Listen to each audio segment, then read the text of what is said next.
दीपक जी, गोविंद प्रसाद जी जायसवाल। सो दीप्ति, दीपक जी जायसवाल, श्री राजकुमार जी, सुरेश जी जायसवाल, श्रीमती श्रद्धा राजकुमार जी जायसवाल, जायसवाल परिवार इस पवित्र शिव महापुराण कथा के मुख्य यजमान पद ग्रहण करे हैं। एक बार जोरदार ताली बजाकर इनका स्वागत, वंदन, अभिनंदन। शिव कृपा होती है, भगवान देवादिदेव महादेव की करुणा होती है, उनकी कृपा होती है, तब जाकर कहीं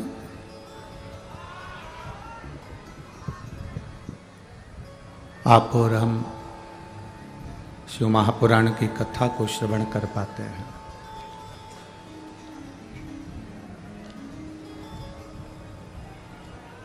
एक मानव की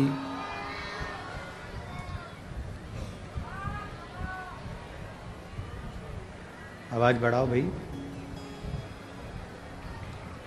एक मानव की देह ही केवल एक ऐसी देह है जिसमें हम भगवान की अविरल भक्ति को प्राप्त कर सकते हैं।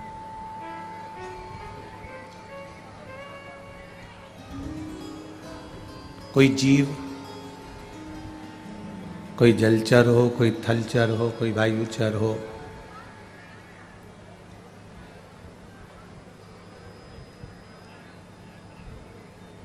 ये सारे भूमंडल पर रहने वाले जितने जीव हैं, ये भगवान की भक्ति नहीं कर पाते हैं। कोई जलचर होगा, कोई थलचर होगा, कोई वायुचर होगा, ये भगवान की अविरल भक्ति प्राप्त नहीं कर पाते।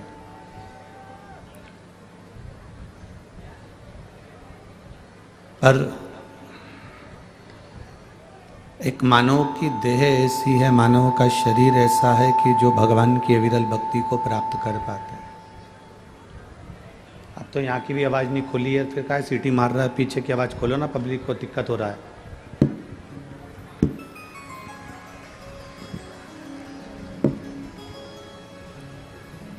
भगवान की अविरल भक्ति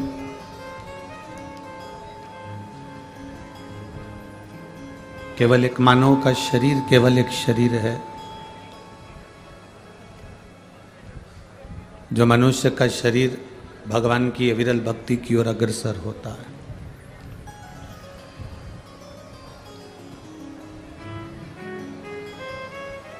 केवल एक जायसवाल परिवार के पुण्य प्रबल हुए हों और शिव महापुराण की कथा यहाँ हो रही हो, वो तो है ही, पर साथ में वनी के जितने रह निवासी हैं, वनी के जितने भी रहने वाले हैं, रह निवासी हैं, इन लोगों के भी पुण्य कहीं प्रबल हुए हैं, इसलिए ये शिव महापुराण की कथा यहाँ पर पहुंची।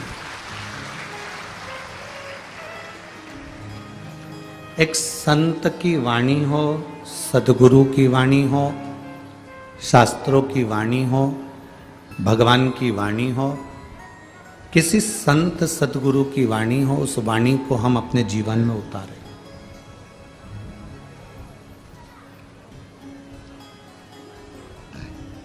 शिव महापुराण की कथा केवल हमें सुनना नहीं है। सुनना किसको कहते हैं कि यहां से सुनी, यहां से निकाल दी। एक कान से श्रवण करी, दूसरे कान से निकाल कर बाहर कर दी, इसको सुनना कहा गया, इसको श्रवण कहा गया। पर शिव महापुराण की कथा को केवल सुनना नहीं है, शिव महापुराण की कथा को अपने भीतर धारण करना है, अपने भीतर उतारना है, अपने भीतर, अपने अंदर उसको धारण करना है।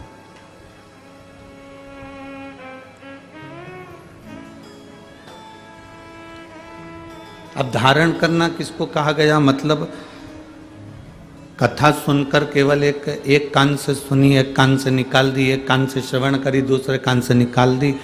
घर पहुंचे, घर के लोगों ने पूछा आप कथा में गए थे, क्या लेकर आए, तो आपके स्मरण में नहीं आया। पर हमने देखा, ये अनुभव किया है, जब से लोगों ने शिव महापुराण की कथा को श्रवण करना प्रारंभ करा तो इन्होंने केवल सुनी नहीं है, इन्होंने केवल श्रवण नहीं करी है, इन्होंने अपने भीतर उतारी भी है, अपने भीतर धारण भी करी है, अपने भीतर धारण भी करी है। केवल उतारना और धारण करना, श्रवण करना, ये अलग अलग प्रसंग है। अपने भीतर उतार कर जो शास्त्रों की रीति है, जो शास्त्रों के क्रम है, जो शास्त्रों में वर्णन किया गया है, उस पर चलना भी है।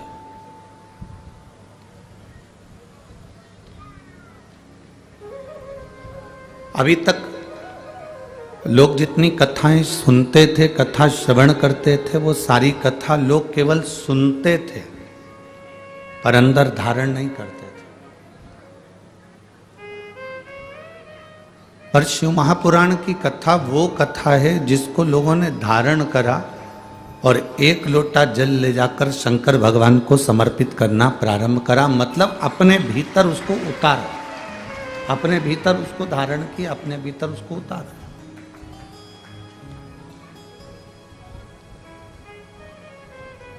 और आज छोटे से छोटा बच्चा क्यों ना हो, छोटे से छोटा व्यक्ति क्यों ना हो, छोटे से छोटा एक बच्चा 5 साल का, 6 साल का, 10 साल का बच्चा भी हाथ में एक लोटा लेकर शिव मंदिर जाने के लिए जागरूक है।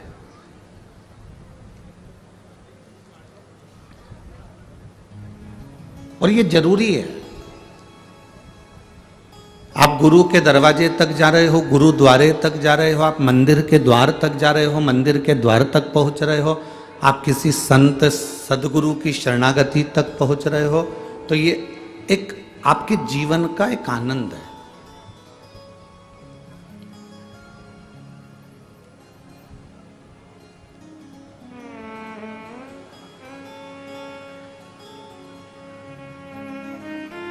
कोई किसी सदगुरु से पूछा कि हम मंदिर जाएंगे तो हमको क्या मिलेगा,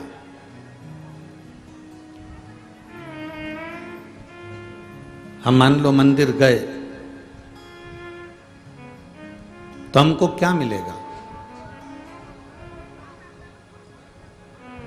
एक सदगुरु से किसी ने पूछा, एक संत से, एक सदगुरु से, एक गुरु से, एक साधु से, एक तपस्वी से, एक साधक से, एक उपासक से किसी ने पूछा, क्या मान लो हम मंदिर गए,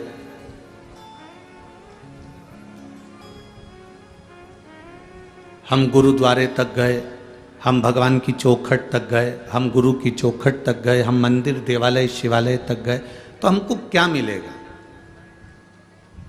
अब कोई कहे कि तुम्हें वहाँ भगवान मिल जाएगा, कोई कहेगा तुम्हें वहाँ गुरु का दर्शन मिल जाएगा, कोई कहे तुम्हें वहाँ पर प्रसाद मिल जाएगा, कोई कहे तुम्हें वहाँ पहुंचकर बहुत सारा वैभव मिल जाएगा, कोई कहे कि तुम गुरु के दरवाजे तक जाओगे, भगवान के दरवाजे तक जाओगे, गुरु के द्वार तक जाओगे तो तुम्हें बहुत सारा धन, वैभव, सत्ता, पैसा, दौलत सब मिल जाएगी। तो ये शिव महापुराण की कथा नहीं कहती। शिव महापुराण की कथा कहती है जिस दिन आप भगवान के मंदिर, देवालय, शिवालय, गुरु के द्वार तक जिस दिन तुम जाना प्रारंभ कर देते हो, उस समय पर तुम्हारे मन में जब भगवान के दरवाजे पर, गुरु के द्वारे तक जाने का मन में जब विचार आ जाता है तो ये समझ लेना कि धन दौलत तो एक कोने में पड़ा रहे, उस गुरु की और परमात्मा की जब दृष्टि हो जाती है तो आप वैसे ही अरबपति बन जाते हो। करोड़पति की तो बात ही दूसरी है।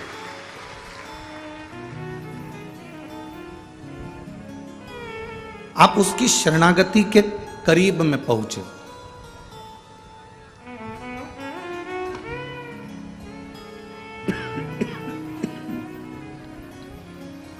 आप उसके नजदीक पहुंचे हो, आप उसके करीब पहुंचे हो।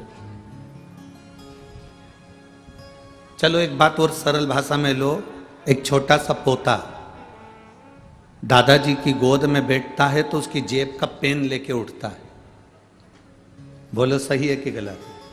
उसकी जेब में कोई डायरी रखी है तो डायरी निकाल लेता है। बोलो सही है कि गलत है? दादाजी की गोद में बैठा है तो मोबाइल रखा है तो मोबाइल निकाल लेगा, डायरी रखी है डायरी निकाल लेगा, पेन रखा है पेन निकाल लेगा। और दादी की गोद में बैठा है तो उसके पास में जो पर्स में डब्बियां रखी है, लौंग की डब्बी है, इलायची की डब्बी है, सुपारी की डब्बी है, तंबाकू की डब्बी है, उसके उसके उसके पर्स में, उसके बैग में जो जो सामान होगा, छोटा सा बैग है तो उसकी चेन खोलेगा, दादी के पास बैठेगा, माँ के पास बैठेगा, चेन खोल के उसमें जो जो सामान होगा उसका, भले वो लाली लिपस्टिक क्यों ना, जो भी सामान उसके बैग में होगा वो उस बैग में से निकाल ले। बोलो सत्य है कि गलत है? जम के तो बोलो जरा। ठीक है, दादाजी की गोद में बैठा तो दादाजी का कुछ ना कुछ सामान लेके उठा, दादी की गोद में बैठा तो दादी का कुछ ना कुछ सामान लेके उठा, नानी की गोद में बैठा तो कुछ ना कुछ सामान लेके उठा, नाना की गोद में बैठा तो कुछ ना कुछ सामान लेके उठा। उसी तरह हम सबके दादा दादी नाना नानी वो ईश्वर, वो परमात्मा, वो मेरा ओघड़दानी, वो शंभु, वो भोलेनाथ, उनकी गोद में जब हम बैठते हैं तो कुछ ना कुछ लेकर उठते ही हैं, खाली उठते ही नहीं।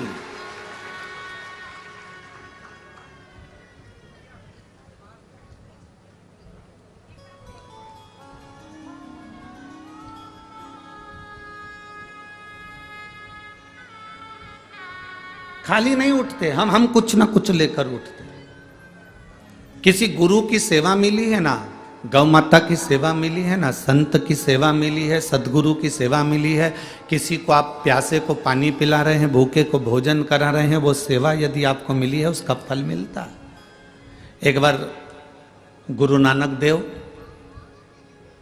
अपने शिष्य के साथ में जा रहे थे और उन्होंने जाते जाते एक बहुत अंधेरा सा होने लगा। गुरु नानक देव जी ने कहा, बाले अब मुझे विश्राम करना है, तो कोई स्थान देख ले विश्राम करने का। बाले ने विश्राम करने का स्थान देखा और स्थान देखकर बाले ने कहा, गुरुजी विश्राम करने का स्थान तो है, स्थान तो है, पर एक टूटा सा झोपड़ा है, टूटा सा मकान है। गुरु नानक देव जी ने कहा, हमें ये मकान भी चलेगा, हमें ये झोपड़ा भी चलेगा, चलो। अब गुरु की दृष्टि में कोई जरूरी है कि महल होगा तो ही श्रेष्ठ होगा, झोपड़ा होगा तो भी श्रेष्ठ।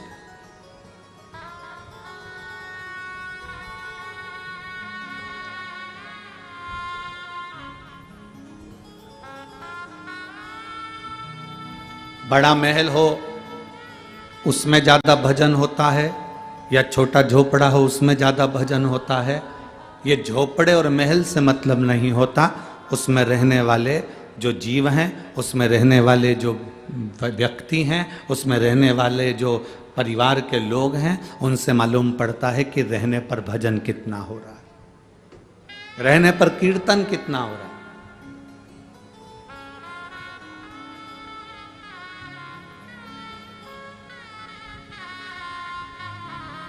उसमें रहने वाला भगवान की अविरल भक्ति को कितना धारण कर रहा है।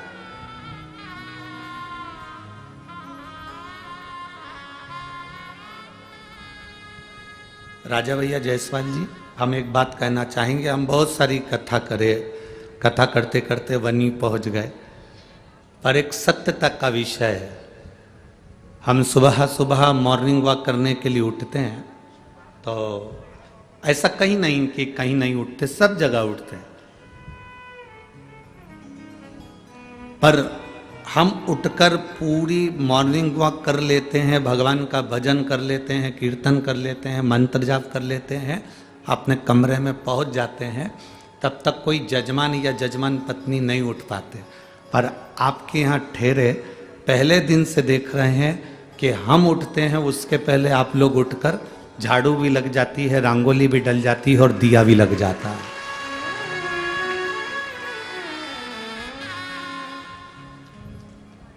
ये प्रभु कृपा।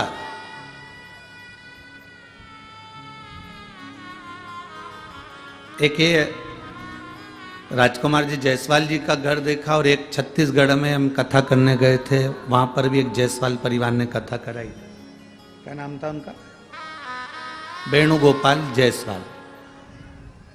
वो वेणुगोपाल जायसवाल की धर्म पत्नी स्कूल में टीचर, और वेणुगोपाल कोई कंपनी में काम करता है, हाँ कोई छोटा मोटा वो काम करता, वेणु शंकर जायसवाल। अब उन्हें कथा ले ली। अब कथा ली, और कथा लेने के बाद वो 3 बार कुबेरेश्वर धाम पर आया। अब 3 बार में से 2 बार तो हम नहीं मिले, 1 बार हम उसको मिले। हम थे ही नहीं 2 बार में, तो जिस समय हम वहां थे उस समय वो मिला, वेणु शंकर जायसवाल, छत्तीसगढ़ कौड़िया है ना, कौड़िया।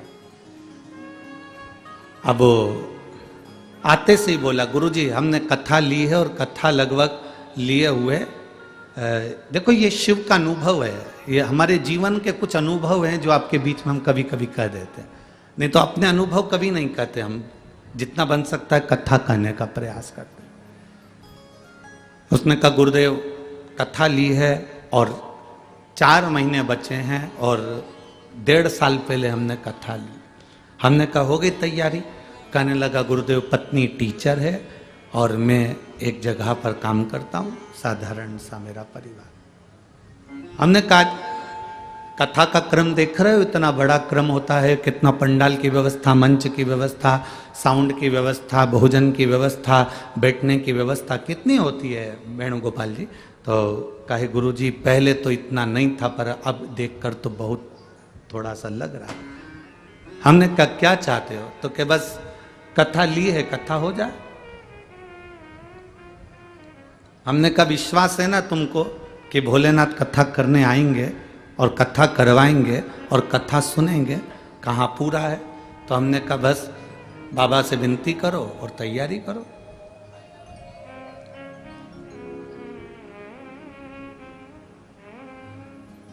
गए,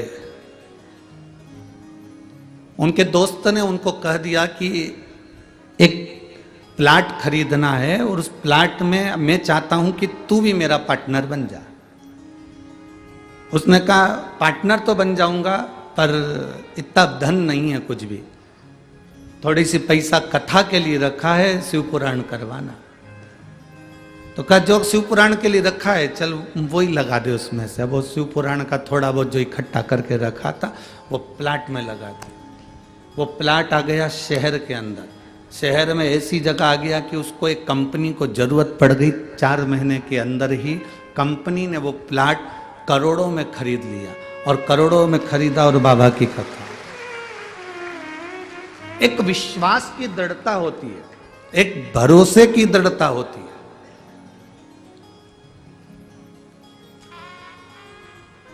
आज किसी से भी पूछा जाए कि वेणुगोपाल जी क्या काम करते हैं, तो लोग कह देते हैं साहब उन्होंने एक शंकर का मंदिर बनवा दिया, उन्होंने एक धर्मशाला का निर्माण प्रारंभ करवा दिया, और प्रॉपर्टी का इतना बड़ा व्यापारी हो गया कि शहर में, छत्तीसगढ़ के उन शहरों में उसका आज तक नाम और वर्चस्व में चल रहा। ये बाबा देने वाला, आपका तो विश्वास दृढ़ है। आप भरोसे के साथ कहते हो कि हम आपसे भी कहते हैं, यहाँ जितने कथा सुनने आते हो बाबा से, तुम जब प्रार्थना करो, अपने दादा की जब गोद में बैठो, अपने बाबा की जब गोद में बैठो, तब उस समय तुम्हारा विश्वास इतना पक्का होना चाहिए कि शंकर कोई और नहीं, शंकर मेरा वो रब है, शंकर मेरा वो गुरु है, शंकर मेरा वो भाव है कि मैं उनकी गोद में जब बैठूंगा तो मेरा बाबा मुझे खाली नहीं छोड़ेगा। मैं उसकी गोद से जब उठूंगा तो कुछ ना कुछ लेकर उठूंगा।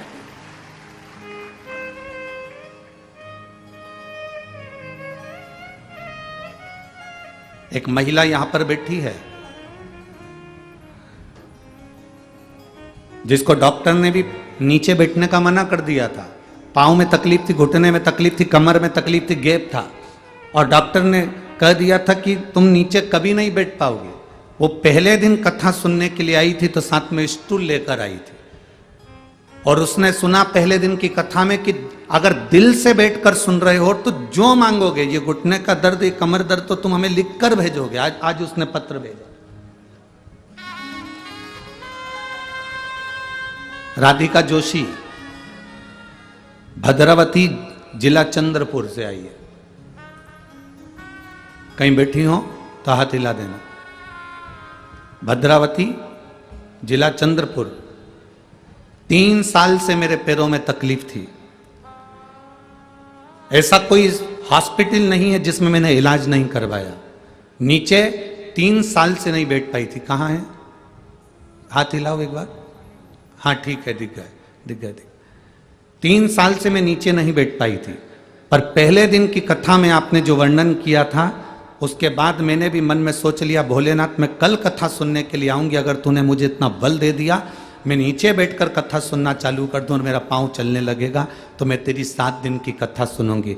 बाबा 2 से 3 दिन मैंने यहाँ कथा सुनी और बाबा की कृपा से मेरे पैरों ने काम करना प्रारंभ करा। अब घर पर भी मैं नीचे बैठ सकती हूँ और कथा में भी नीचे बैठ सकती हूँ। ये शिव तत्व, बैठो बहन, शंभु शिव तत्व, ओघड़ी शंभु है।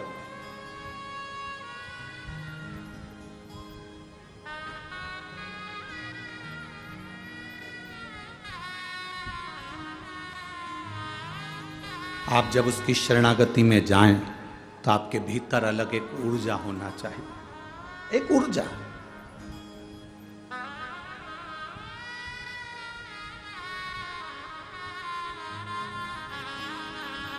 हम जिस नगर में, शहर में, सीहोर में रहते हैं, उस नगर में, शहर में, सीहोर में जिस रोड पर रहते हैं, वहां हमारे पास में डाकघर है, पोस्ट ऑफिस, और पीछे वाली रोड पर गुरुद्वारा है।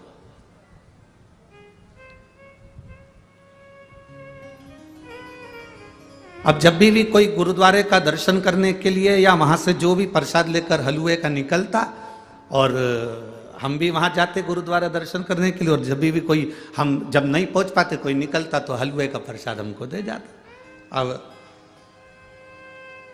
जितने गुरुद्वारे से आने वाले, हम उनसे एक ही बात कहते हैं, दादाजी से मिली आए? तो वो मुस्कुराकर कहते, गुरु जी तुम भी क्या बात करते हो, हम गुरुद्वारे गए थे, गुरु नानक देव जी के पास गए थे। हमने कहा वही तो दादा है, दादा के पास बैठोगे ना तो कुछ ना कुछ तो मिलेगा ना।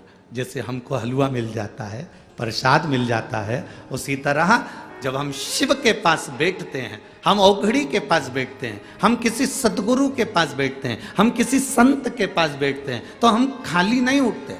अगर किसी गुरु के पास में भी आप, भले गुरु ने तुमको प्रसाद नहीं दिया, भले गुरु ने तुमको कुछ नहीं दिया, भले गुरु ने तुमको एक शाल तक नहीं उड़ाया, एक माला तक नहीं दी, एक तुलसी का पत्ता भी नहीं दिया, एक रुद्राक्ष भी नहीं दिया, भले गुरु ने तुमको कुछ नहीं दिया, पर तुम गुरु के पास जाकर बैठे हो, मतलब तुम्हें कुछ ना कुछ, तुम चले भी गए तो मिलेगा। गुरु नानक देव जी ने कहा पता करो मुझे यहाँ विश्राम करना है। बाले ने पता करा, सामने एक झोपड़ी है, झोपड़ी में एक माता रहती है, वो माता के घर में अपन रुक सकते हैं, पर दिक्कत केवल इतनी सी है कि माता के घर में इतनी जगह नहीं है।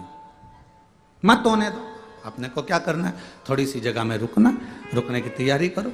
झोपड़े में गुरु नानक देव जी रुके, झोपड़े में रुके, और झोपड़े में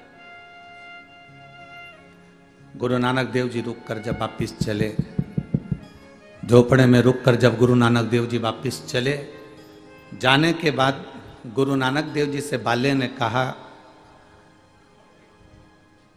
आप इसको कुछ दोगे नहीं? गुरु नानक देव जी ने कहा रुक गए, प्रसाद पा लिया, बस चलो। अरे आप इतने बड़े गुरु हो, आप कुछ दोगे नहीं? गुरु नानक देव जी ने कहा बाले तू चल रहा है कि मैं जाऊं? गुरु नानक देव जी भगवान का राम नाम स्मरण कर बस चलते रहे, आगे बढ़े। 4 साल तक गुरु नानक देव जी उस गांव में नहीं गए। 4 साल के बाद गुरु नानक देव जी उस गांव में गए तो जहां झोपड़ा था वहां महल बना हुआ था, और बाले ने कहा गुरुदेव यहाँ महल? गुरु नानक देव जी से कहा पता करके आऊं वही बूढ़ी माँ रहती है कि कोई दूसरा रहता है। जब जाकर देखा तो वो बूढ़ी माँ गुरु नानक देव जी का इंतजार कर रही थी कि जिसने कदम रखकर मेरे झोपड़े को महल बना दिया वो गया कहां? वो गया कहां? आप शंकर जी के मंदिर में जाते हो तो आपके मन में आता है मैंने पशुपति व्रत करा, भगवान ने क्यों नहीं सुना, मैंने इतने साल जल चढ़ाया, मैं 4 महीने से भगवान को जल चढ़ा रही हूँ, मैं 3 महीने से भगवान को जल चढ़ा रही हूँ, मैं 6 महीने से भगवान को जल चढ़ा रही हूँ, भगवान मेरी सुनता नहीं है। गुरुजी तुम तो झूठ बोलते हो कि भगवान सुनता है, मैं तो 5 महीने से चढ़ा रही हूँ, मैं तो 3 महीने से चढ़ा रही हूँ, मैंने तो 2 बार पशुपति व्रत कर लिया, मैंने तो 4 बार पशुपति व्रत कर लिया, मैंने तो 8 बार पशुपति व्रत कर लिया, मैंने तो ये कर लिया, मैंने तो बेलपत्री चढ़ा ली, भगवान मेरी सुनता नहीं है। गुरुजी तुम कहते हो भगवान सुनता है, मैं साल भर से भगवान को जल चढ़ा रही हूं, भगवान मेरी नहीं सुनता। आपसे निवेदन है, गुरुजी ने जल चढ़ाने का बोला और तुमने जल चढ़ाना प्रारंभ करा, तुमने जल चढ़ाना प्रारंभ करा, कोई तुमने पाप नहीं करा। अगर आज तुम खड्डा खोद रही हो, उसको खोदते जाओ खोदते जाओ खोदते जाओ, उस खड्डे में पानी जरूर निकलेगा, ये निश्चित है, उसको खोदना पड़ेगा। जाते जाओ उसके दरवाजे से तुम्हें कृपा जरूर मिलेगी, उसकी दया जरूर होगी, उसकी कृपा दृष्टि जरूर होगी।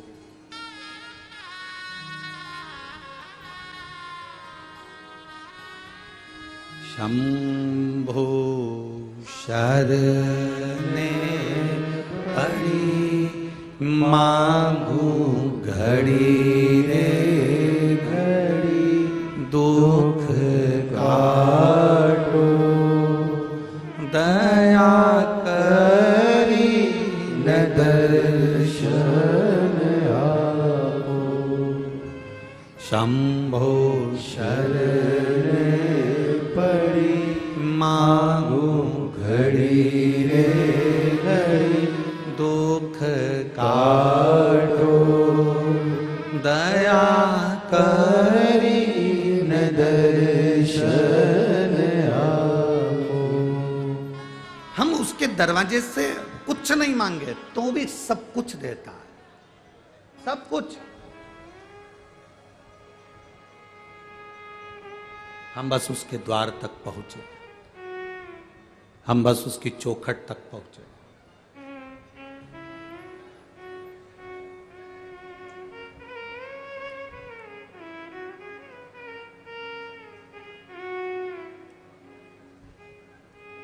और जब हम उसके पास में जाकर बैठेंगे, जब हम उसके करीब में जाकर बैठेंगे तो वो देगा, देने में कमी नहीं रखेगा, कोई कमी वो देने में नहीं रखेगा।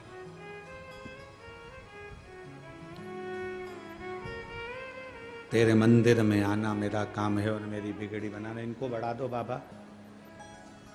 तेरे मंदिर में आना मेरा काम है और मेरी बिगड़ी बनाना तेरा काम। हम पहुंचे उसके दरवाजे पर, वो स्वीकार करेगा, आपको स्वीकार।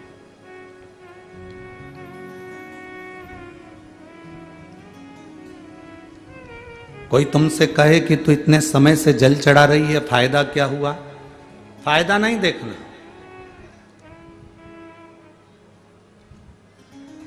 तो इतने समय से भगवान के मंदिर जा रही है, फायदा क्या हुआ? फायदा नहीं देखना। व्यापार थोड़ी ना कर रहे हो कि मुनाफा और देखोगे या फायदा देखोगे या नुकसान देखोगे या लाभ देखोगे या हानि देखोगे। भगवान के मंदिर में जल चढ़ाना लाभ और हानि के लिए चढ़ा रहे हो क्या? अरे बोलो तो जम के, फायदे के लिए चढ़ा रहे हो कि ये फायदा होगा तो हम चढ़ाएंगे ना। चलो जाने दो, एक बात अच्छे से समझ लो, तुम इतने से थे, हम भी इतने से ही थे, मां की गोद में सोते थे, जन्म लिया था, मां हमको हॉस्पिटल लेकर चली गई, आपको भी आपकी माता हॉस्पिटल लेकर गई होगी, और हाथ में और यहां गोद गोद के इंजेक्शन लगाए जाते थे। बोलो याद है कि नहीं? आपका हाथ उठाकर देखना, थोड़ा सा कपड़ा उठाकर देखना, यहां निशान बना होगा तुम्हारे को जो इंजेक्शन लगे थे, जो टीके लगे थे, उसका लगे कि नहीं लगे? सब बोलो, ये सबके हाथ में टीका लगा है कि नहीं लगा? इंजेक्शन लगा है कि नहीं लगा? अब कोई माँ हॉस्पिटल में डॉक्टर से कह दे साहब मेरे बच्चे को कोई बीमारी है क्या जो तुम इंजेक्शन लगा रहे हो? मेरे बच्चे को कोई टिटनेस का इंजेक्शन लगा रहे हो, चेचक का इंजेक्शन लगा रहे हो, कहीं पोलियो की दवा पिला रहे हो, मेरा बच्चा कोई पोलियो ग्रसित है क्या? मेरे बच्चे को कोई ये बीमारी है क्या? मेरे बच्चे को ऐसा है क्या? डॉक्टर क्या कहता है? देखो आज अगर इसको कष्ट हो गया, आज अगर इसको तकलीफ हो गई तो हो जान दो, 2-3 दिन बुखार आएगा, 2-3 दिन रोएगा, रात भर जागेगा, क्योंकि इंजेक्शन का, टीके का दर्द होगा। तुम्हें भी जागना पड़ेगा, टेंशन मत लो। अगर आज इंजेक्शन लग गए, आज अगर पोलियो की दवा पी ली, आज अगर चेचक के इंजेक्शन टीके लग गए, तो ये आखिरी तक, इसके मरते दम तक इसको ये बीमारी लौट कर नहीं आएगी, इसकी गारंटी हमारे पास है।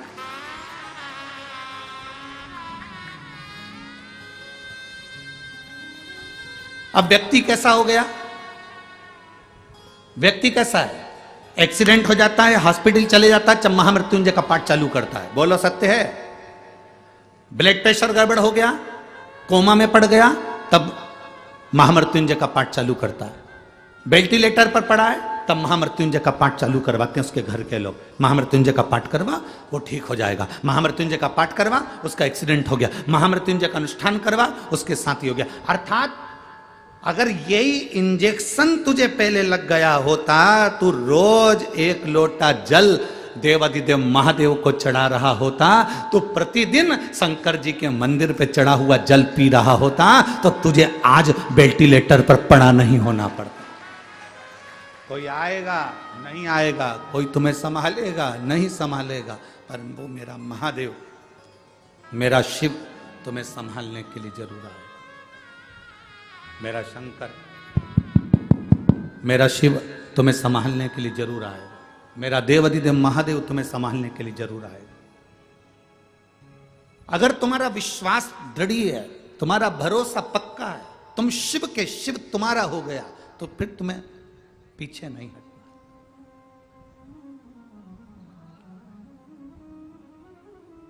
फिर तुम्हें नहीं सोचना, फिर तुम्हें टेंशन नहीं लेना।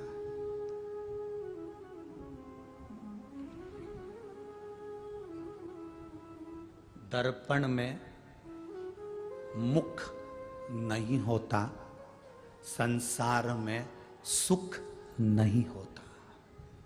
यह अंदाजा आपकी जिंदगी में लगा कर रखना। दर्पण में केवल मुख देखोगे तब तक मुख है। दर्पण में परमानेंट तुम्हारा मुख है क्या? अरे बोलो तो जम के। नहीं, दर्पण में मुख नहीं होता और इस संसार में सुख नहीं होता।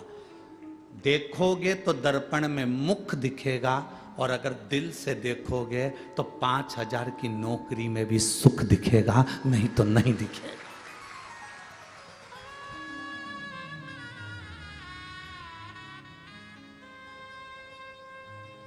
दर्पण में परमानेंट मुख नहीं होता, देखोगे तब दिखेगा। संसार में सुख नहीं होता, देखोगे तो दिखेगा। आपने सोच लिया कि मैं 10,000 की नौकरी में भी सुखी हूं, मतलब आप सुखी हो। और कोई करोड़ों रुपए कमा ले और उसमें भी नहीं सुखी रहता, उसमें भी जिंदगी भर रोता रहता है, तो उसमें सुख नहीं है। आप 2 रोटी खा रहे हो और सुख की जिंदगी जी रहे हो, तो आपको रूखी रोटी में भी सुख नजर आएगा, और नहीं तो कोई घी की भी दे देगा तो सुख नजर नहीं आएगा। उसमें सुख का भान नहीं होगा। दर्पण में मुख नहीं होता और संसार में, बोलो बोलो जम के बोलो, सुख नहीं होता। दर्पण में मुख देखना पड़ता है और संसार में सुख देखना पड़ता है। आपके घर में जितना धन है, जितना वैभव, जैसी गाड़ी, जैसा बंगला, उसमें आप सुख देखोगे, आपको सुख मिलेगा। आप दूसरे के घर में झांकोगे, आप दूसरे के ओर देखोगे, तो सुख का अनुभव नहीं होगा। आप दूसरों से अपने जीवन को कंपेट में रखोगे, अपने जीवन को संतुलन देखोगे कि मेरे बराबर है कि नहीं, ना मैं उसके बराबर हूं कि नहीं, नहीं, हमको नहीं देखना।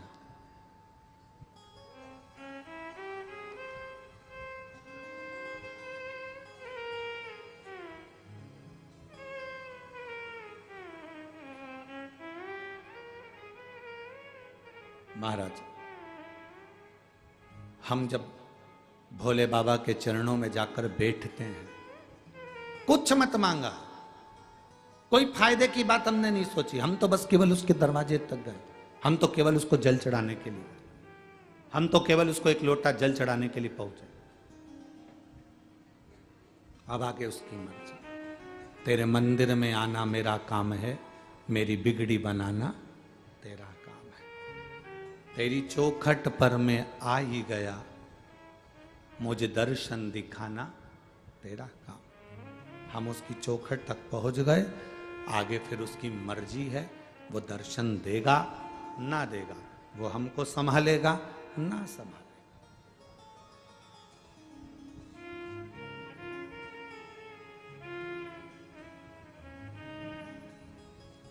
दो जगह गिरना होता है, एक रोड पर चल रहे हो तब गिर गए,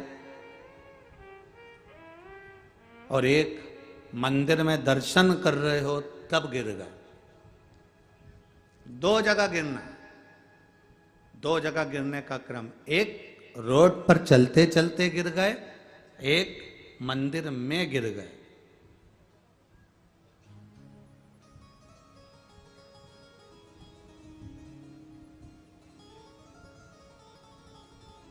मंदिर में गिरे तो उसके चरणों की रज, उसके दरवाजे की धूल मिट्टी शरीर में लेकर उठे। रोड पर गिरे, संसार के लोगों की वो भाग दौड़, वो मिट्टी लेकर उठे। बनी में गिर जाओ तो कोयला लेके उठे।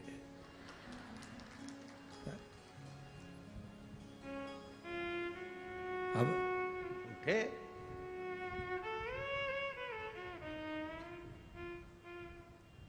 शरीर गिरा, उसने भगवान के चरणारविंद की रज हमारे शरीर में चिपकी, हम उसको लेकर उठे।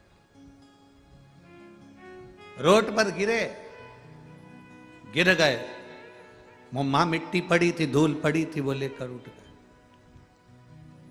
दोनों जगह में अंतर है।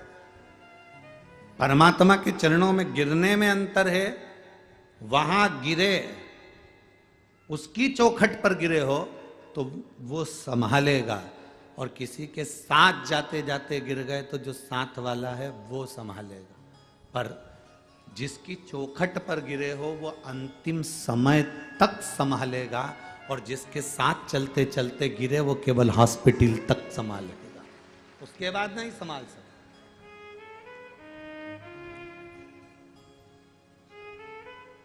शंभो शरणे पड़ी, मांगू घड़ी रे घड़ी, दुख काटो दया करी न दर्शन आपो, दया करी न दर्शन। शिव की अविरल भक्ति एक सुख देती, एक आनंद की अनुभूति। हाँ, हम कहते हैं कि जल चढ़ाने वाला व्यक्ति एक लोटा जल चढ़ाता है तो कल्याण होता है। हम कहते हैं केवल उसके कल्याण तक की बात मत करो, 71 पीढ़ी तक के कल्याण की बात करिए। बोलो ईमानदारी से बोलो री जीजियों, जितने लोग कथा सुन रहे हैं यहाँ, वणी की जीजी और वणी के जी जाओ, जरा अच्छे से बोलना, समझदारी से बोलना। शिव पुराण सुनने से पहले जितने महाराज तुमको कथा सुनाते थे वो 7 पीढ़ी की बात करते थे। बोलो करते थे कि नहीं करते थे? 7 जन्म की बात करते थे कि नहीं करते थे? केवल शिव महापुराण में ही तुमने 71 पीढ़ी सुनी है, इसके पहले सुनी क्या? कि कोई भागवत में, रामायण में, गीता में वर्णन किया हो कि 71 पीढ़ी का वर्णन केवल शिव महापुराण के अंतर्गत, विद्वेश्वर संहिता के अंतर्गत वर्णन किया गया कि ये। और अगर पुराण भी नहीं पढ़ सकते तो उज्जैन के ऋण मुक्तेश्वर मंदिर में जाओ, जहां पर पत्थर पर अंकित लिखा है कि शिव महापुराण की कथा का स्मरण करने वाला, सुनने वाला अपनी 71 पीढ़ी को तार देता है। यह वहां उज्जैन की भूमि पर भी लिखा। अगर शिव महापुराण को नहीं खोल सकते, नहीं पढ़ सकते, तो आप वहां पढ़िए।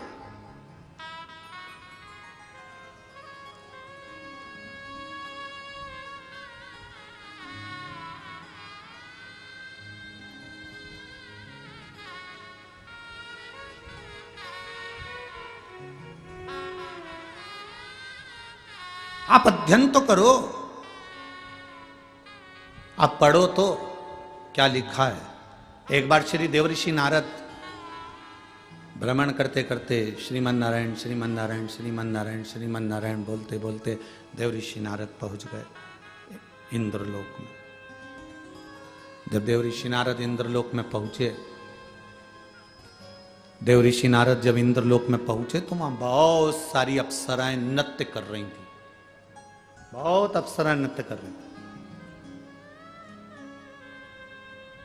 एक अप्सरा देवऋषि नारद ने देखी जिसका नाम था वपु। कौन सी अप्सरा है? नाम बोलो आप लोग। वपु। कौन सी अप्सरा है? वपु। एक वपु नाम की अप्सरा वहां एक कोने में खड़ी थी, ना नृत्य कर रही थी ना गायन कर रही थी, खड़े, जिसके मस्तक पर त्रिपुंड लगा हुआ था।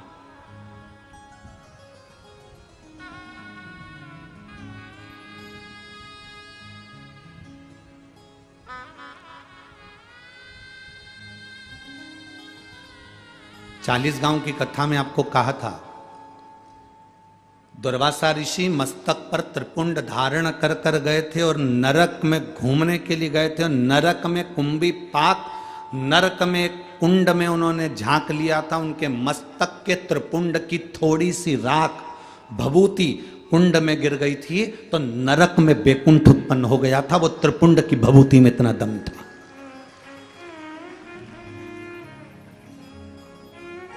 शिवजी पे चढ़ी हुई भभूत में इतना दम था। आप लोगों से निवेदन है, आप रोज भभूति नहीं लगा सकते, आप रोज त्रिपुंड नहीं लगा सकते, आप रोज भगवान का चंदन मस्तक पर नहीं लगा सकते, तो भगवान के ऊपर जो जल चढ़ता है उस जल को अपने ऊपर छीट लिया करो। 24 घंटे एनर्जी रहेगी, 24 घंटे बल।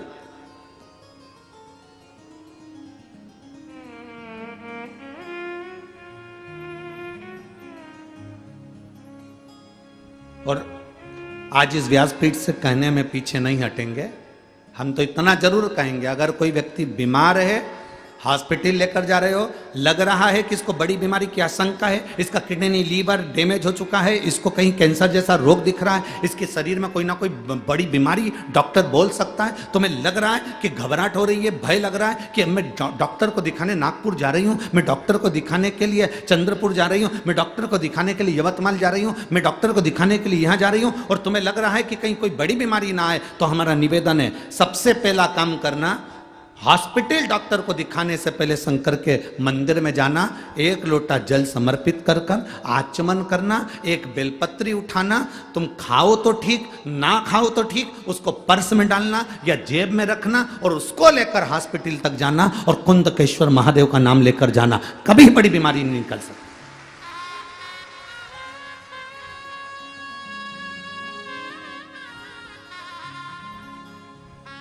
उससे मिलने से पहले, डॉक्टर से मिलने से पहले महादेव से मिलो।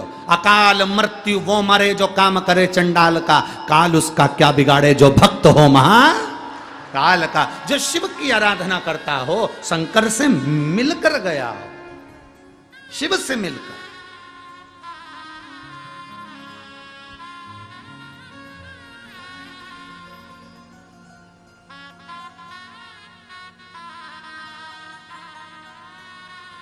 बहुत बड़े डॉक्टर को फाइल दिखा दी, फिर छोटे छोटे डॉक्टरों से जाकर कह दो हम बड़े डॉक्टर मुंबई गए थे, वहां ये डॉक्टर को दिखाकर, बड़े हॉस्पिटल का नाम ले दो, हमने वहां दिखाया। फिर छोटे डॉक्टर को दिखाओ, छोटे तुम्हारे गांव के, तुम्हारे शहर के हॉस्पिटल में जाकर दिखाओ। वो फाइल देखते से ही कह देगा अरे ये तो माँ के हॉस्पिटल की है। फिर वो करेगा जब तुम माँ दिखाया है तो फिर हम थोड़ा बहुत ट्रीटमेंट देख लेते। फिर उसने थोड़ा बहुत ट्रीटमेंट दे दिया। उसी तरह हॉस्पिटल जाने से पहले तुम जब शिवालय तक चले जाते हो, शंकर के मंदिर चले जाते हो, बड़े डॉक्टर से मिल लेते हो। इससे बड़ा डॉक्टर कौन होगा? तुम ईमानदारी से बोलो, जो अपने ससुर का सिर काटकर बकरे का मुंह लगा दे। कितनी जोरदार प्लास्टिक सर्जरी है।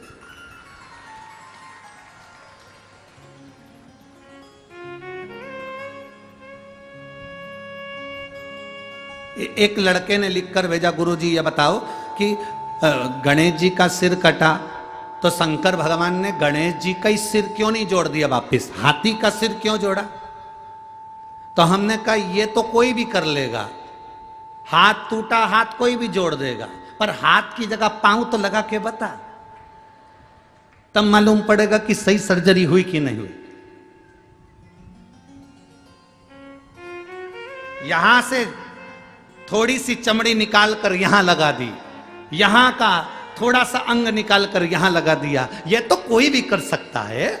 सिर कटा वही की वही सिर तो कोई भी जोड़ सकता है, पर दिक्कत जहां लोगों को लगती है, लोग कहते हैं सनातन धर्म पर उंगली उठाते उठाते तुम्हारे भगवान ने सिर काटा था, वही की वही सिर क्यों नहीं जोड़ दिया, हाथी का सिर क्यों लगाया? हमारा कहने का मतलब केवल इतना सा है, किसी मनुष्य के शरीर पर हाथी का मुंह जोड़कर अब समझे कि प्लास्टिक सर्जरी इसको कहते हैं, और वो भी जिंदा।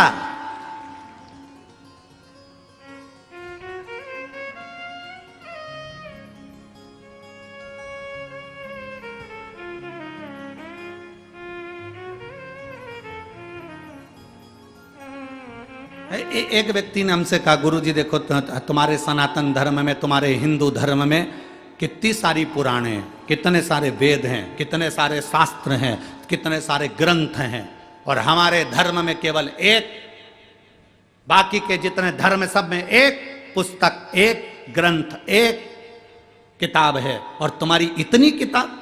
हमने उनसे कहा हम पूरी लाइब्रेरी लेकर चलते हैं, क्योंकि हम सनातन हिंदू हैं, पूरी लाइब्रेरी लेकर चलते हैं, साथ में होना चाहिए, लाइब्रेरी हमारी है। एक पुस्तक टांग कर क्या करें, लाइब्रेरी हमारी है। हम विष्णु पुराण भी पढ़ते हैं, हम गर्ग संहिता भी पढ़ते हैं, तो हम सब कुछ पढ़ते हैं, कोई चीज नहीं छोड़ते, कोई चीज क्या छोड़े। तुम्हारे हाथ में किसी संत की पुस्तक आ जाए तो उसको भी पढ़ो, किसी वेद पुराण शास्त्र ग्रंथ जो आया उसका अध्ययन होना चाहिए, उसका अध्ययन हो।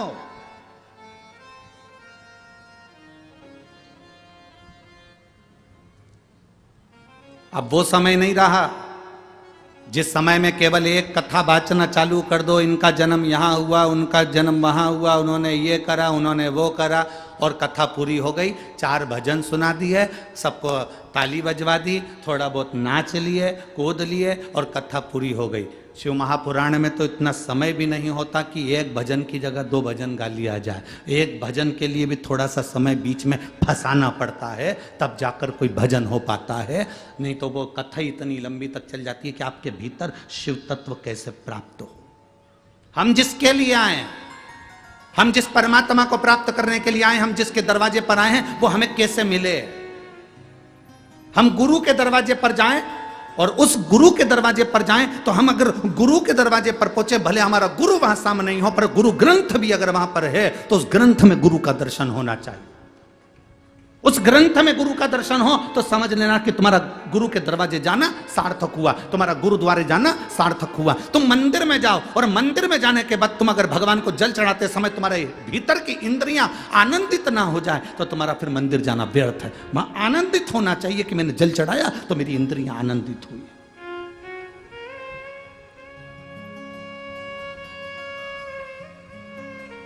बप्पू खड़ी है,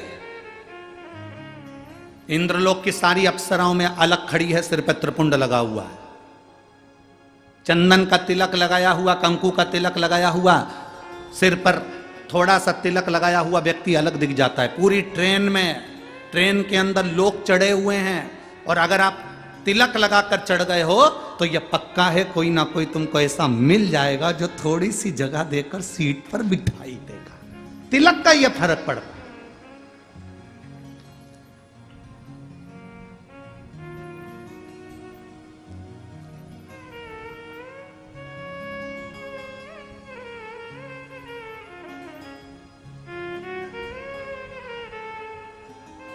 आप थोड़ा सा तिलक लगाए, आपको सम्मान मिलेगा। बहुत बहुत हम कहेंगे आप लोगों को थोड़ी सी काली मिर्ची भी लग सकती है, क्योंकि हमारी बात से लोगों को जरा काली मिर्ची लाल मिर्ची थोड़ी ज़्यादा लगती है। हम कहेंगे आप लोगों को थोड़ा सा लग सकता है, बोल दूं क्या? बोलो, जम के तो बोलो, बोल दूं। एक कायदे के वस्त्र जब पहनकर आप कहीं जाते हो ना, तो किसी के बाप में दम नहीं है कि तुम पर निगाह उठाकर देख ले।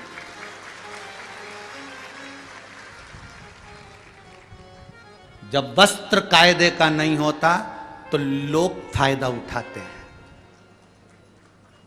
वस्त्र कायदे का नहीं होता तो लोग फायदा उठाते हैं। घाव पांव में है तो डॉक्टर से पूछना कि पट्टी क्यों बांधता है। डॉक्टर को मालूम है अगर पट्टी नहीं बांधूंगा तो ये मक्खी उस घाव पर बैठेगी, इसलिए जितना हो सके पट्टी बांध कर चलोगे तो फिर ये आड़ी टेढ़ी मक्खी नहीं झूमेगी।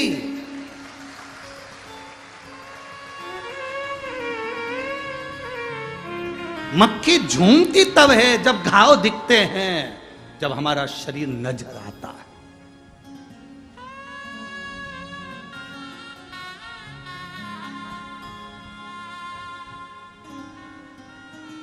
अपने तन को, मन को जितना ढक सकते हो उतना ढक कर चलिए। भजन को जितना ढक सकते हो उतना ढक कर चलिए। भोजन को जितना ढक सकते हो उतना ढक कर चलिए।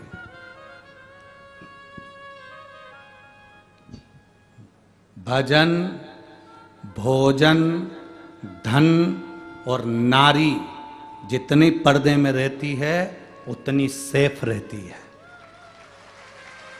उतनी सेफ है। भजन पर्दे में, माला जप रहे हो गौमुखी के अंदर, भोजन कर रहे हो थोड़ा अंदर।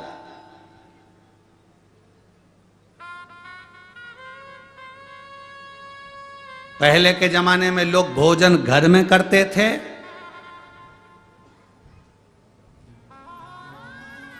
और सोच कर्म करने के लिए बाहर जाते थे, फ्रेश होने बाहर जाते थे। आज के जमाने में बाहर खाते हैं, घर में। विचित्र है ना, विपरीत।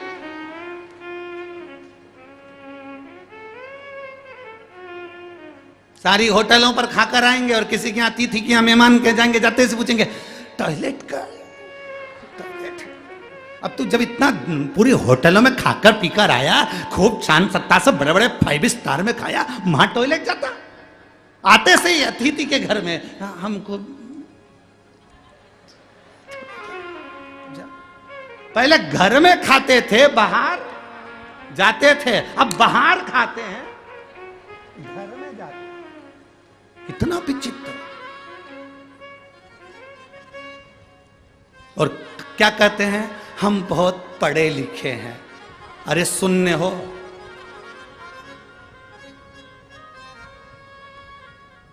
अच्छाई अपने घर में होना चाहिए, अपने भीतर। अपने और पराये का अंतर क्या होता है मालूम है आप लोगों को? अपने और पराये का कभी अंतर देखना हो ना, तो अपने और पराये का अंतर क्या होता है? अपना व्यक्ति कुछ बोलता है तो कान में बोलता है, और पराया व्यक्ति जब भी बोलता है तो पूरे गांव में बोलता है। अगर अपना व्यक्ति हमारी अच्छाई और बुराई हमारे कानों में आकर बताए, ए बेटी तूने कपड़े अच्छे नहीं पहने, ए बेटा तूने ये काम अच्छा नहीं करा, ए बेटा तूने ये अच्छा करा, ए बेटा तूने ये अच्छा करा, तूने अपने कानों में आकर कोई बोले तो समझ लेना कि अपना व्यक्ति है। और अपना ही व्यक्ति अगर पूरे गांव में जाकर हमारी बुराइयां करे, अपशब्द करे, चिल्ला चिल्ला कर बोले, आड़ा टेढ़ा बोले, तो समझ लेना हमारे अपने भी अपने नहीं हुए, ये तो पराये के बराबर है। अपना होता तो कानों में कहता, पराया है इसलिए चिल्ला चिल्ला कर रोडों पर कह रहा है, दूसरों से कह रहा है, मोहल्ले में कह रहा है, समाज में कह रहा है, गांव में कह रहा है, परिवार में कह रहा है। अपना होता तो कानों में आकर कहता, बेटा ये गलत है, बेटी ये गलत है। कानों में आकर कहो, वो सुधारेंगे। गांव में जाकर कह रहे हो मतलब तुम पराये हो, तुम अपने हो ही नहीं सकते। अपने और पराये का सबसे बड़ा भेद यही होता है, अपना व्यक्ति कानों में आकर कहता है, बेटा ये गलत है, बेटी ये अच्छा है, बेटी ये गलत है। और पराया व्यक्ति पूरे गांव में डोंडी पीट पीट कर कहता है, बताओ उसने ऐसा कर दिया, हमारा ही रिश्तेदार, हमारा ही ये, हमारा ही वो, और उसने ऐसा कर दिया। बस वो अगर डोंडी पीट पीट कर कह रहा है, भले तुम्हारा खुद का है, साथ ही है तुम्हारा, पर वो पराये से भी बदतर है, वो पराये से भी बदतर, अपना अपना होता है। बहुत धीरे से समझाया जाए, बहुत धीरे से, बहुत धीरे से समझाया जाए कि ये गलत है, ये सही है, ये ठीक है। बपू, देव ऋषि नारद ने देखा कि मस्तक पर त्रिपुंड लगाकर, तिलक लगाकर खड़ी है और भगवत स्मरण में डूबी हुई है। उसके मस्तक के तिलक से पहचान गए नारद जी की ये शिव भक्त है, ये शंकर की उपासक है, ये शंकर की आराधना करने वाली है, ये शंकर की उपासक है। उसकी पहनावे से, उसके चेहरे से पहचान गए कि ये शंकर की उपासक है। जो शिव जी के मंदिर में लोटा भर के जल चढ़ाना प्रारंभ कर देता है, उसको ब्यूटी पार्लर जाने की जरूरत नहीं पड़ती, उसके चेहरे पर खुद चमक आ जाती है, अपने आप चमक आती है, अपने आप उसका ग्लो बन जाता है। उसको ज्यादा कुछ रगड़ने की जरूरत नहीं पड़ती, क्योंकि महादेव को इतना रगड़ के आती है।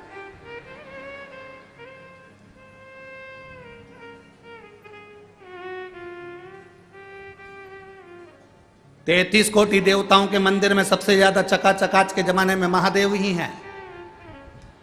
हर सोमवार को 3 तरह का प्रसाद आ जाता है और खूब आनंद में सुबह से लेकर शाम तक नहाते रहते हैं। और शिवरात्रि पड़ गई या प्रदोष पड़ गई तो रात को भी नहाते रहते हैं, आराम से बैठे हैं। इसलिए पार्वती भी उनसे दूर हाथ जोड़ के बैठी, नहाते रहो, नहाते रहो, हाथ जोड़ के पीछे बैठी है। नंदी भी बाहर है। नंदी ने कहा हम तुम्हारे चक्कर में कभी नहीं पड़ेंगे, ज्यादा पानी हम पे चढ़ गया तो बीमार पड़ जाएंगे, तुम ही नहाओ। गणेश जी कार्तिकेय भी साइड में, पिताजी हैप्पी फादर्स डे, तुम ही नहाओ, हम पीछे, वो भी नहीं जाते। अकेले महादेव अलमस्त, अकेले। जब तुम घर से फ्री हो जाते हो, लोटा भर कर जाते हो, हर हर श्री शिवाय बोल बम का नारा है, सारी समस्या का हल। और बाबा को प्रणाम कर कर नंदी के कानों में बोल कर, नंदी शाम को महादेव जी को घुमाने ले जाए तो बनी में कोयले की खदान के पास मेरा ही घर है,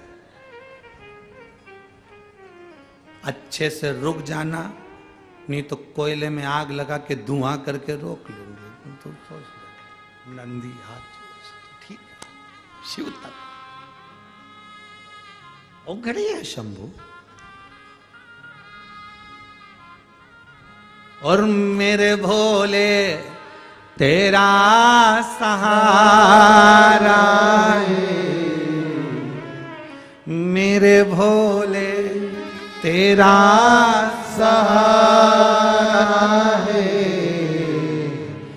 मेरी नैया का तू किनारा है, मेरी नैया का तू किनारा है। ये शिव तत्व है। ओ घड़ी शंभु, चेहरे से पहचान बन जाती है कि शंकर का भक्त है, ये शिव का उपासक है।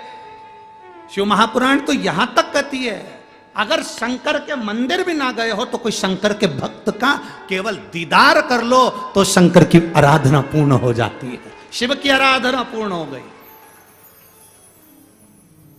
शिव की भक्ति पूर्ण।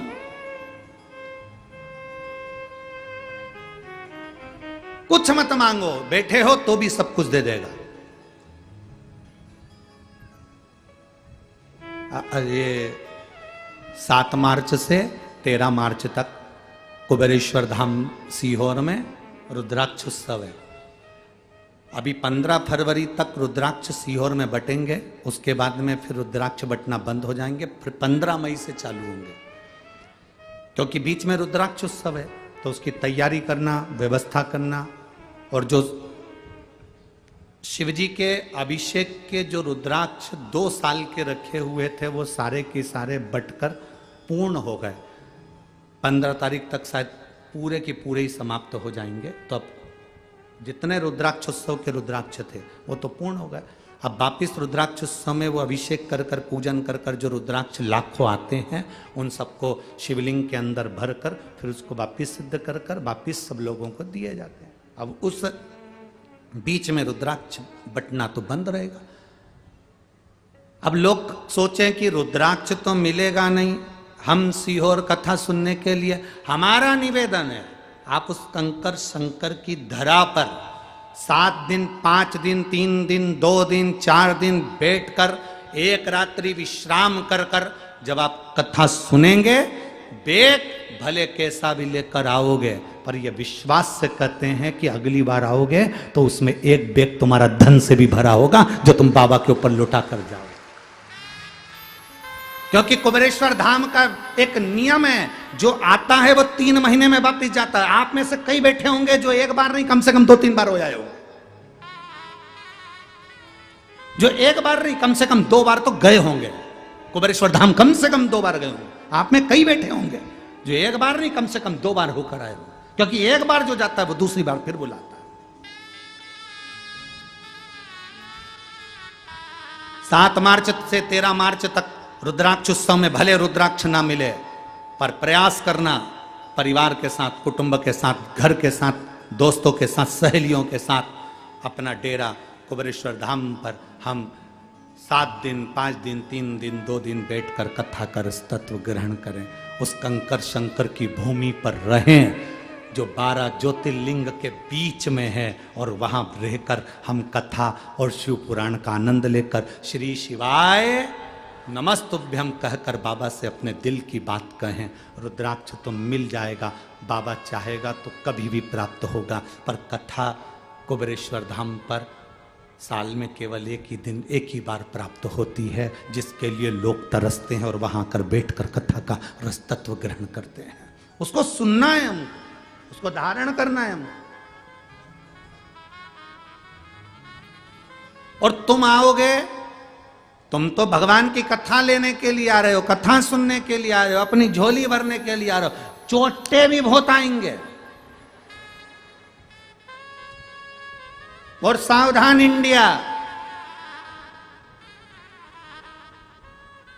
मैं वनी के यहाँ के कलेक्टर महोदय को, एसपी, डीएसपी, कमिश्नर, यहाँ के एसडीएम, यहाँ के टीआई और यहाँ के सारे प्रशासनिक अधिकारियों को धन्यवाद दूंगा, जिन्होंने कथा के एक दिन पहले ही यहाँ इतने चोर लोग आ गए थे, चेन और मंगलसूत्र काटने वाले, सबको उन्होंने बस में भर लिया और जेल में बंद कर दिया। मैं धन्यवाद दूंगा यहाँ की पूरी प्रशासन को, बहुत बहुत साधुवाद।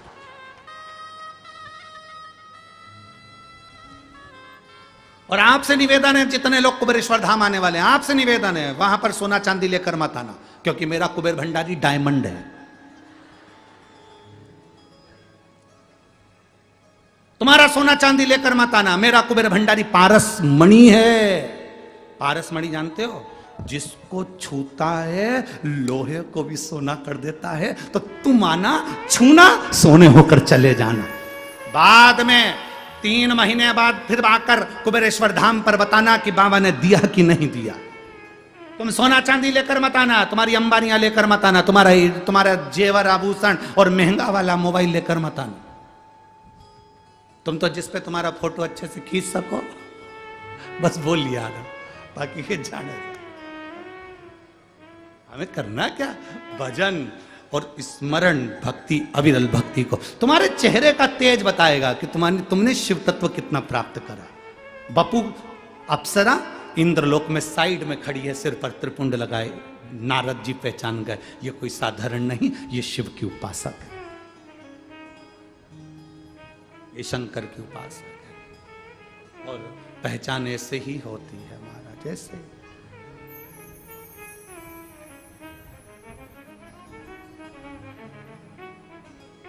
पहचान करने का तरीका भी है।